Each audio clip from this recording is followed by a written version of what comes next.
se nos pide que consideremos la integral dada y hacer la sustitución u es igual a x cubo menos 8.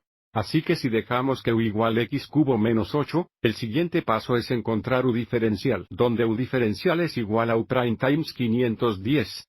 U prime es igual a derivado de x cubado menos 8, que es 3x al cuadrado, dándonos u diferencial igual 3x al cuadrado por 510. Ahora mirando a la integral.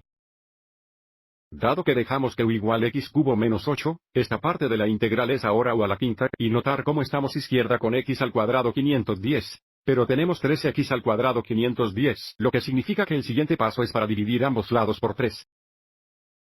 Así que si dividimos ambos lados por 3 y simplificar, ahora tenemos un tercio u diferencial es igual a x cuadrado 510.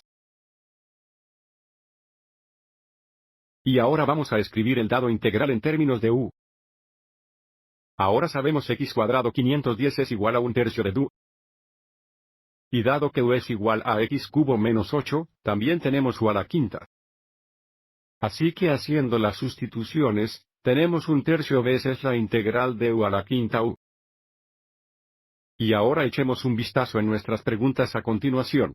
Parte A, se nos pide escribe la quinta potencia de x a la tercera menos 8 en términos de u, que ahora sabemos que es u a la quinta.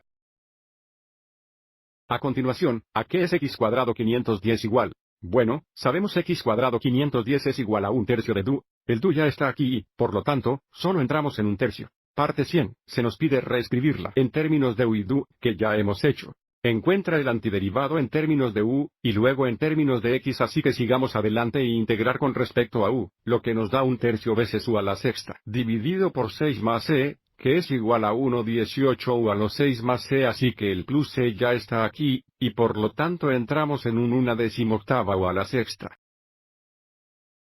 Y ahora para encontrar el antiderivado en términos de x, sustituimos x cubido menos 8 por u, que nos da 1/18 veces la cantidad de x cubitada menos 8, elevada a la potencia de 6 más c y de nuevo, el más c ya está aquí, solo entramos en un 18.